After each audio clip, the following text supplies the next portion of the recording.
இதுதான் metal body handle inkjet printer. Metal body handle inkjet பிரிண்டரில் அது மாதிரி பேட்டரி தனியாக வரும். பேட்டரி எப்படி இன்சர்ட் பண்ணுறதுனாக்க இந்த ஸ்லாட்டை பாருங்கள். ஸோ ரெண்டுலேயும் ஸ்லாட் வந்து மேட்ச் ஆகிற மாதிரி இது மாதிரி வச்சுட்டு ஓரளவுக்கு அழுத்துனீங்கன்னா லாக் ஆகிடும். ஸோ வந்து ஆன் ஆஃப் பட்டன் வந்து இங்கே இருக்குது. ஸோ ஒரு தடவை அழுத்துனீங்கன்னா மிஷின் ஆன் ஆகிடும்.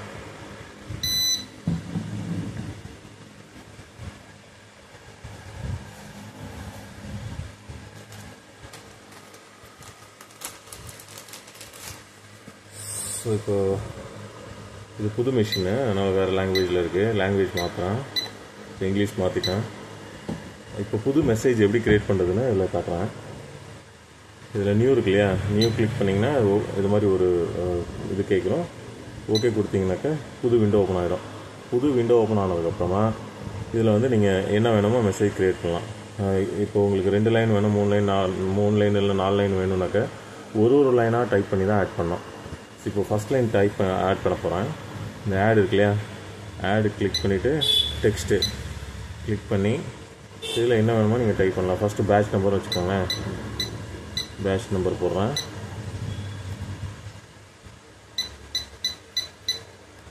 ஸோ ஓகே கொடுத்தீங்கன்னா அது மாதிரி உள்ளே இன்சர்ட் ஆகும்.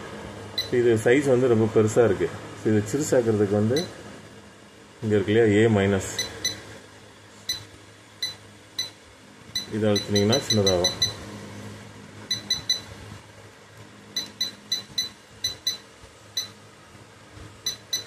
A+ அழுத்தினீங்கன்னா பெருசாகும். இது டைரெக்டாக ரொம்ப பெருசாக இருக்குது, நிறைய டைம் அழுத்த வேண்டியிருக்கு இல்லையா. ஈஸியாக பண்ணணுன்னாக்கா இந்த லைன் இருக்கு இல்லையா, அதை டபுள் கிளிக் பண்ணோம். இது உள்ளே போகும், எடிட் ஆப்ஷனில் உள்ளே போகும், அந்த கீபேடு ஓப்பன் ஆகும். அப்படியும் பண்ணலாம், டபுள் கிளிக் பண்ணியும் உள்ளே போகலாம். இல்லைனா இந்த லைனை செலக்ட் பண்ணிவிட்டு மாடிஃபை கொடுத்தீங்கன்னா உள்ளே போகும். இங்கே ஃபாண்ட் இருக்கு இல்லையா, ஃபாண்ட் உள்ளே போயிட்டு இங்கே 128 இருக்குது ஹைட்டு. இந்த ஹைட்டை வந்து அட்ஜஸ்ட் பண்ணிங்கன்னா சரியாயிடும். அது ஹைட் வந்து ஒரு அப்ராக்சிமேட்டாக ஒரு 60 போடுறேன். பார்த்தீங்கன்னா சைஸ் சின்னதாகிடுச்சு. இன்னும் சின்னதாகணும். இப்போ 4 லைன் போடணும்னா இன்னும் கொஞ்சம் சின்னதாக வேணும் நம்மளுக்கு. ஸோ அப்போ இதில் வந்து ஒரு 40 எப்படி போகிறோம். இப்போ இதில் ஃபாண்ட்டு மாற்றினாலும் இங்கே நீங்கள் மாற்றிக்கலாம். இங்கே பாருங்கள் ஃபாண்ட்டு ஆப்ஷன் இருக்குது. இங்கே நிறைய ஃபாண்ட் ஆப்ஷன்ஸ் இருக்குது. டாட்டட் ஃபாண்ட்ஸு இல்லை வேறு ஏதாவது ஃபாண்ட்டு நீங்கள் வித்தியாசமாக வேணுனாலும் எல்லாமே இங்கே இருக்குது. இதில் இந்த ராக் போல்னர் இருக்குல்ல, இது கொஞ்சம் போல்டாக நல்லாயிருக்கும். சிஸ்டம் ஃபாண்ட் இது எடுத்துக்கிறேன். ராக் போல் எடுத்துருக்கேன், 40 ஆக்கியிருக்கேன். டிஸ்பிளேல உங்களுக்கு வித்தியாசம் தெரியும் ஃபாண்ட்டு மாறி இருக்கிறது. ஸோ வந்து இப்போ அடுத்த லைன் டைப் பண்ண போகிறேன். ஃபஸ்ட் லைன் ஆட் பண்ணியாச்சு. இது இன்னும் கொஞ்சம் சின்னது பண்ணோன்னா அதில் பண்ணிக்கலாம்.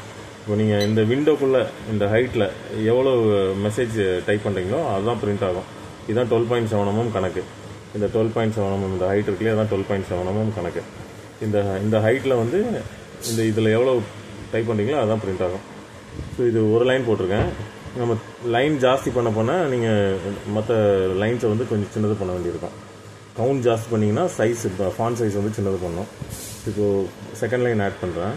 ஆடு திரும்ப டெக்ஸ்ட் போயிட்டு மேனுஃபேக்சரிங் டேட் போடுவேன், MFD.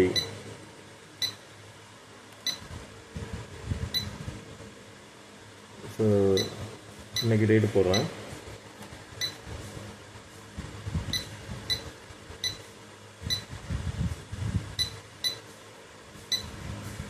இது ஆட் ஆகிறது வந்து இங்கே தான் ஃபஸ்ட் லைன் பக்கத்துலேயே ஆட் ஆகும். இதை இங்கே டச் பண்ணி ஸ்டிக் எடுக்காமல் அப்படியே மூவ் பண்ணிங்கன்னா அங்கே கீழே வரும். ஸோ இதில் இந்த சைஸ்க்கு தகுந்த மாதிரி அட்ஜஸ்ட் பண்ணுறேன். அட்ஜஸ்ட் பண்ணி வச்சுட்டேன். ஸோ 2 லைன் ஆயிடுச்சு. 3ஆவது லைன் எக்ஸ்பைரி டேட் போடுறேன். ஆட் போய்ட்டு டெக்ஸ்ட்டு EXP.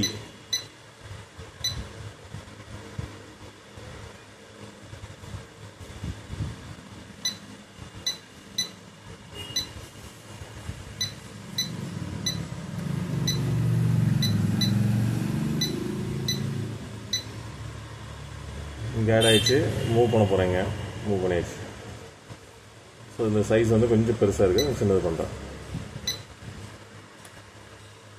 ஸோ நீங்கள் சைஸ் என்ன சைஸ் இருக்குன்னு தெரியல அப்படின்னு கரெக்டாக கண்டுபிடிக்க முடியல நீங்கள் பார்த்து அப்படின்னாக்கா நீங்கள் உள்ளே போய்ட்டு செக் பண்ணலாம். மாடிஃபை லைனை செலக்ட் பண்ணிவிட்டு மாடிஃபை உள்ளே போனீங்கன்னா ஃபாண்ட்டு இங்கே வந்து 36 இருக்குது.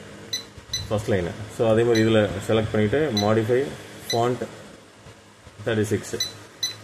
அடுத்து 3வது லைன் செலக்ட் பண்ணுறேன், மாடிஃபை ஃபாண்ட் 36. எல்லாமே ஒரே சைஸில் இருக்குது, 3மே 36ல் வச்சுருக்கேன். ஸோ இப்போ எம்ஆர்பி போடுறேன் 4வது லைனு.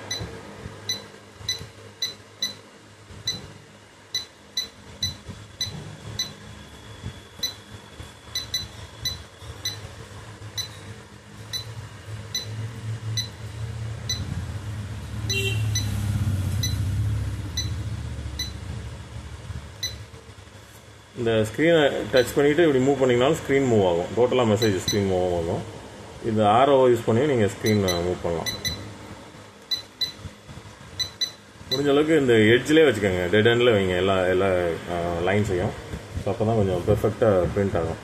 இப்போ 4 லைன் க்ரியேட் பண்ணிட்டேன். ஸோ இப்போ மெசேஜ் வந்து க்ரியேட் பண்ணியாச்சு. ஆனால் இதை சேவ் பண்ணோம், நம்ம சிஸ்டமில் பண்ணுற மாதிரி தான். இந்த ஃபைல் போயிட்டு சேவ் கிளிக் பண்ணிங்கன்னா அதுவே ஒரு ஃபைல் நேம் எடுத்து அதுவே சேவ் ஆகிடும். நியூ ஃபைல் 1, நியூ ஃபைல் 2, அது மாதிரி ஏதாவது ஒன்று எடுத்து சேவ் ஆகிடும். சேவர்ஸ் கொடுத்தீங்கன்னா நீங்கள் ஒரு பேர் கொடுக்கலாம். அதுக்கு சில என்ன பேர்னாலும் நீங்கள் கொடுக்கலாம். உங்கள் ப்ராடக்ட் நேமு, அதோட அளவு என்ன வச்சுனாலும் நீங்கள். இப்போ டெமோன்னு போடுறேன், ஓகே கொடுக்குறேன். இந்த டெமோ உங்கள் மேலே வந்துச்சுக்கோங்க. ஸோ இப்போ வந்து ஒரு ஃபைல் நம்ம க்ரியேட் பண்ணிட்டோம். இந்த ஃபைலெல்லாம் எங்கே இருக்குன்னா, இது மாதிரி நீங்கள் 200 மெசேஜ் மேலே க்ரியேட் பண்ணலாம். ஸோ இந்த மெசேஜஸ்லாம் எங்கே இருக்குன்னா, ஃபைல் போயிட்டு லோடு கொடுத்தீங்கன்னா அதில் உள்ளே இருக்கும். இந்த இருக்குது பார்த்தீங்களா, டெமோன்னு போட்டோமா அந்த ஃபைல் இருக்குது. அந்த ஃபைல் செலக்ட் பண்ணிவிட்டு ஓப்பன் பண்ணிங்கன்னா ஓப்பன் ஆகிடும். அப்புறம் கேட்டேஜ் போட்டுட்டு நீங்கள் பிரிண்ட் பண்ணலாம். ஸோ இதே மாதிரி 4 லைன் தான் போட போகிறீங்க, இன்னொரு மெசேஜ் க்ரியேட் பண்ணோம் அப்படின்னா சிஸ்டமில் பண்ணுற மாதிரியே இதுலையும் பண்ண முடியும். சேவர்ஸ் காப்பி பேஸ்ட் பண்ணுவீங்க இல்லையா, சில சேவர்ஸ் ஃபைலை வந்து சேவர்ஸ் கொடுத்து இன்னொரு ஃபைல் க்ரியேட் பண்ணிங்களா, அதே கான்செப்டில் ஃபைல் போயிட்டு சேவர்ஸ் கொடுத்துட்டு ஃபைல் நேம் மட்டும் மாற்றினீங்கன்னா போதும். அதே டேட்டா ஆனால் இன்னொரு ஃபைல் க்ரியேட் ஆகிடுச்சு. இப்போ இதில் நீங்கள் எடிட் பண்ணால் பண்ணிக்கலாம். இந்த லைனை செலக்ட் பண்ணிவிட்டு மாடிஃபை, இப்போ 1001 ரூபா அதில் போட்டுருந்தேன், இப்போ 2001 ரூபான்னு இதில் போடுறேன். 2001 ரூபா ஃபைல் போய் சேவ் பண்ணணும். என்ன எடிட் பண்ணிங்கனாலும் சேவ் பண்ணிடணும், இல்லை மெசேஜ் போயிடும். ஸோ இப்போ வந்து 2 ஃபைல் ஆயிடுச்சு. இப்போ காட்டுறேன் பாருங்கள். இந்த டெமோ 1 இருக்கா, டெமோ 1 2000 ரூபா இருக்குது, 2001 ரூபா இருக்குது. இதில் லோடு போயிட்டு இந்த டெமோன்னு ஒன்று ஃபைல் இருக்கு பாருங்கள், ஃபஸ்ட்டு க்ரியேட் பண்ண ஃபைல், அதை ஓப்பன் பண்ணுற பாருங்கள். இதில் பார்த்தீங்கன்னா 1000 ரூபா இருக்குது, 1001 ரூபா இருக்குது. ஸோ இதில் வந்து 2001 ரூபா இருக்குது. ஸோ இது மாதிரி நீங்கள் ஃபைல்ஸ் வந்து க்ரியேட் பண்ணிகிட்டே போகலாம், காப்பி பண்ணி சேவர்ஸ் கொடுத்து. இப்போ மெசேஜ் க்ரியேட் பண்ணியாச்சு. இப்போ பிரிண்ட் பண்ணோம். ஸோ எப்போயுமே கேட்ரிட்ஜ் போடும்போதும் கலட்டும் போதும் மிஷினை ஆஃப் பண்ணிவிடுங்க. மிஷின் ஆனில் இருக்கும்போது கேட்ரிட்ஜ் போடவோ கலட்டவோ கூடாது. ஸோ இப்போ மிஷினை ஆஃப் பண்ணிடுறேன்.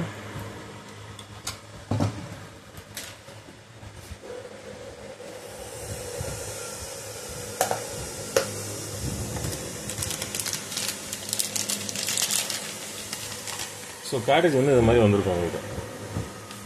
இந்த கண்ணாடி மூடி இருக்கு இல்லையா, இது ரொம்ப முக்கியம். கேட்ரிட்ஜ் நீங்கள் யூஸ் பண்ணுற வரைக்கும் இந்த கண்ணாடி மூடியை பத்திரமா வச்சுக்கணும். கண்ணாடி மூடி எப்படி கலட்டுறதுன்னு காட்டுறேன். இந்த சைடில் ஃபஸ்ட்டு எடுக்கணும். எடுத்துகிட்டு இது எடுத்திங்கன்னா வந்துடும். க்ளோஸ் பண்ணும்போது இந்த சைடு ஃபஸ்ட்டு போடணும். அதுக்கப்புறம் பின்னாடி வந்து இதை அழுத்தினீங்கன்னா லாக் ஆகிக்கும். ஸோ வந்து இந்த இங்க் வந்து இந்த இடத்து வழியாக தான் வெளியில் வரும். இந்த இடத்துல தூசி படாமல் பார்த்துக்கணும். கையை வச்சு தொடக்கூடாது. காஞ்ச துணி வச்சு தான் துடைக்கணும். காஞ்ச துணினா காட்டன் துணி இல்லை பனியன் கிளாத் மாதிரி துணி வச்சு துடைச்சிக்கலாம், சுத்தமான துணி வச்சு. நூலாக வர மாதிரி அந்த உலன் கிளாத்து எதையும் வச்சு துடைச்சிடாதீங்க. பஞ்சு வச்சு துடைக்காதீங்க. டிஷ்யூ யூஸ் பண்ணிங்கன்னா டிஷ்யூ வந்து துருதுருவாக கிழிஞ்சு வரக்கூடாது. நல்ல குவாலிட்டியான டிஷ்யூ தான் யூஸ் பண்ணணும். இல்லைனா துணியை யூஸ் பண்ணுங்கள். யூஸ் பண்ணுறதுக்கு முன்னாடியும் யூஸ் பண்ணதுக்கு அப்புறமும் இந்த ஹெட்டை ஒரு தடவை துடைச்சிக்கங்க. துடைச்சிங்கன்னா நல்லா பிரிண்ட் ஆகும். எதுவும் பிளாக்கேஜ் இருந்ததுன்னா ஓப்பன் ஆகிக்கும். ஸோ இது வந்து ரொம்ப நேரம் ஓப்பன் ஏர்லையும் வைக்கக்கூடாது. இந்த கேரேஜ் தேவையான நேரம் மட்டும்தான் மிஷினில் போடணும், மற்ற நேரம் கலட்டி வச்சிடணும். போடும்போது மிஷினை ஆஃப் பண்ணிடணும். இப்போ ஆஃப் பண்ணியிருக்கேன். கேட்ரிட்ஜ் போட போகிறேன். கேட்ரிட்ஜ் போகிறது எப்படின்னாக்க, இந்த ஸ்கொயர் இருக்கு இல்லையா, இந்த ஸ்கொயர் கேட்ரிட்ஜோட ஸ்கொயர் வந்து இங்கே வரணும். இந்த இடத்துல தான் இங்க் வெளியில் வரப்போகுது, பிரிண்ட் பண்ண போகுது. ஸோ வந்து இந்த ஹோல் இருக்கு இல்லையா, பெரிய ஹோலு, இதில் வந்து கொஞ்சம் கிராஸாக உள்ள வைக்கலாம், கொஞ்சம்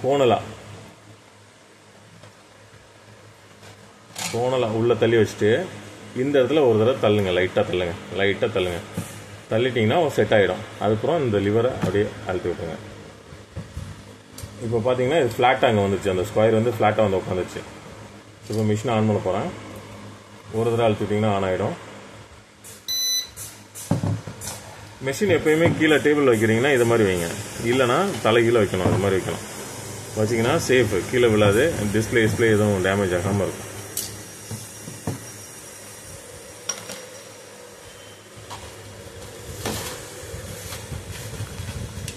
பிரிண்ட் பண்ணுறது எப்படின்னு காட்டுறேன். இங்கே இருக்குது பார்த்தீங்களா, ஆள்காட்டி வரல் பக்கத்தில், ஹேண்டிலில் ஆள்காட்டி வரல் பக்கத்தில் இருக்குது இந்த பட்டன் தான் ட்ரிகர் பட்டன். இதை அழுத்தினீங்கன்னா ட்ரிகர் பிரிண்ட் ஸ்டார்ட் ஆகும். இப்போ பாருங்கள், இதை ஃபஸ்ட்டு நீங்கள் மெசேஜ் புது மெசேஜ் ஓப்பன் பண்ணியிருக்கீங்க. ஃபஸ்ட்டு மெசேஜ் பிரிண்ட் பண்ணும்போது நீங்கள் இதை 3 தடவை அழுத்த வேண்டியிருக்கும். 3 தடவை அழுத்தினீங்கன்னா பீப்னு ஒரு சவுண்டு வரும். அதுக்கப்புறம் நீங்கள் பிரிண்ட் பண்ணலாம். இப்போ பாருங்கள், அது அழுத்தும் போது எப்போயுமே மிஷின் கீழே வச்சுக்கோங்க ஃப்ளாட்டாக. ஸோ இந்த ரப்பர்லாம் கரெக்டாக அந்த பள்ளத்தில் இருக்கான்னு பார்த்துக்கோங்க. இங்கே 2 ரப்பர் இருக்குது, இங்கே 3 ரப்பர் இருக்கும். பாருங்கள் விலகி இருக்கு பாருங்கள். இது மாதிரி விலகி இருந்ததுன்னா ஸ்லிப் ஆகும், பிரிண்ட்டு சரியாக பிரிண்ட் ஆகாது. இந்த ரப்பர் இந்த கைடில் கிடக்கணும். பாருங்கள், இதில் எல்லா ரப்பரும் கரெக்டாக இருக்குது. இந்த ரப்பர் சரி பண்ணலாம். ஸோ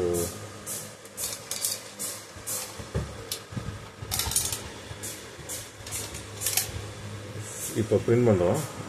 ஃப்ளாட்டாக மிஷின் வச்சுட்டு இந்த வீல் வந்து கீழே தொட்டமாக இருக்கணும். இப்போ உங்கள் பொருள் லேபிளில் பவுச்சஸ் ரொம்ப ஃப்ளாட்டாக இருக்கும், அங்கங்கே தூக்கிட்டு இருக்காதுன்னா நீங்கள் டைரெக்டாக மிஷினை வச்சுட்டு இங்கே ஆள்காட்டி வரல் பக்கத்தில் இருக்க பட்டன் இருக்கு, ட்ரிகர் பட்டனு அழுத்தி விடணும். 3வது தடவை அழுத்தி விட்டிங்கன்னா பீப் சவுண்ட் வரும். அதுக்கப்புறம் அப்படியே நீங்கள் மிஷினை மூவ் பண்ணிட வேண்டியதான். மூவ் பண்ணிங்கன்னா பிரிண்ட் ஆகிடும். ஸோ திருப்பி செகண்ட் டைம் பிரிண்ட் பண்ணுறதுக்கு ஒரு தடவை அழுத்தினா போதும். கீழே வச்சுட்டு இங்கே ட்ரிகர் பட்டனை ஒரு தடவை அழுத்தி விட்டேன், மூவ் பண்ணிங்கன்னா பிரிண்ட் ஆகிடும். அவ்வளோதான். ஸோ அதுக்கப்புறம் நீங்கள் ஒரு தடவை அழுத்தி இப்படி பிரிண்ட் பண்ணலாம்.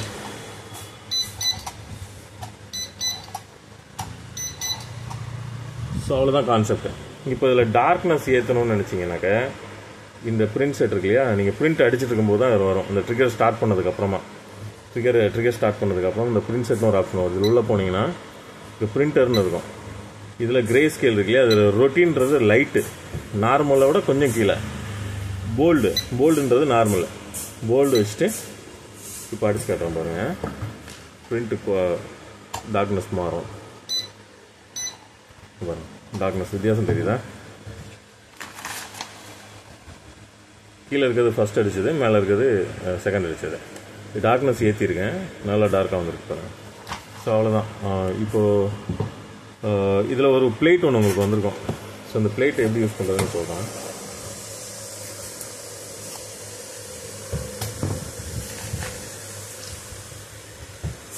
பிளேட் வந்து இது மாதிரி ஃப்ளாட்டாக வச்சுக்கோங்க. வச்சுட்டு இங்கே லெஃப்ட் அண்ட் டாப் தொட்ட மாதிரி வைக்கணும். பிளேட்டுக்குள்ளே இந்த பள்ளம் இருக்கு இல்லையா, அந்த கைடு இருக்குது, அந்த கைடை தொட்ட மாதிரி லெஃப்ட்லேயும் டாப்லேயும் இந்த கைடை தொட்ட மாதிரி வைக்கணும். உள்ள மிஷினை மூவ் பண்ணும்போது மேலே இருக்க கைடை தொட்ட மாதிரியே மூவ் பண்ணணும். ஸோ இப்போ அந்த ட்ரிகர் கொடுக்க போகிறேன், கொடுத்துட்டு அப்படியே மூவ் பண்ணலாம். இதில் பார்த்தீங்கன்னா இந்த இடையில உள்ள பிரிண்ட் ஆகுது, இந்த உள்ள பிரிண்ட் ஆகிருக்கு பாருங்கள்.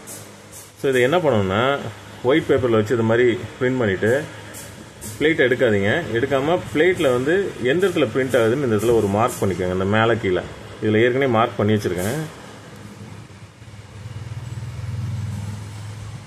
ஸோ மார்க் காட்டுறேன். ஸோ ஏற்கனவே மார்க் பண்ணி வச்சுருக்காங்க. இதில் பார்த்தீங்கன்னா பிளேட்டில் பாருங்கள், ஸோ எந்த இடத்துல ஸ்டார்ட் ஆகும்னு மார்க் பண்ணி வச்சுருக்கேன். இது மாதிரி மார்க் பண்ணி வச்சிட்டிங்கன்னா இப்போ சப்போஸ் உங்களோட கவர் வந்து கவரில் இது மாதிரி ஒரு வெள்ளை கலர் ஏதாவது கட்டம் கொடுத்துருப்பீங்க, ஒரு ஸ்பேஸ் ஒன்று கொடுத்துருப்பீங்க, அதுக்குள்ளே இந்த டேட்டாலாம் பிரிண்ட் பண்ணணும்னு நினைப்பீங்க. ஸோ இது மாதிரி கட்டம் இருக்குன்னு வச்சுக்கோங்களேன். இந்த கட்டத்துக்குள்ளே நீங்கள் பிரிண்ட் பண்ணணும் கரெக்டாக. அப்படின்னா இந்த பிளேட்டை யூஸ் பண்ணி பிரிண்ட் பண்ணலாம். இந்த பிளேட்டு ஏற்கனவே கோடு போட்டு வச்சுருக்கோம்ல, இந்த கோடை எந்த இடத்துல வேணுமோ அந்த இடத்துல வைக்கணும். இப்போ எனக்கு வந்து அந்த கட்டத்துக்குள்ளே வேணும், அப்போ கட்டத்துக்கு நேராக மேலே கீழே அந்த கோடு இருக்க மாதிரி வைக்கிறேன். வச்சுட்டு அதே கான்செப்டில் மிஷினை வந்து உள்ள பிளேட்டில் உள்ள பள்ளத்தில் வைக்கிறேன். ட்ரிகர் கொடுத்துட்டேன், மூவ் பண்ணுறோம். இப்போ கரெக்டாக எந்த இடத்துல வேணுமோ அந்த இடத்துல வந்திருக்கு. நான் கோடை எந்த இடத்துல வச்சுக்கணும் அந்த இடத்துல வந்துருக்கு. கரெக்டாக அந்த விண்டோக்குள்ளே வந்துச்சுப்பா. ஸோ இது மாதிரி நீங்கள் கரெக்டாக எக்ஸாக்டாக விண்டோக்குள்ளே பிரிண்ட் பண்ணலாம். அதே மாதிரி கர்வி சர்ஃபேஸு எதாக இருந்தாலும், இது மாதிரி இல்லை டப்பாவாக இருந்தாலும் இல்லை எதாக இருந்தாலும் இந்த மாதிரி பிளேட்டை மேலே வச்சுட்டு டைரெக்டாக ரோல் பண்ணலாம்.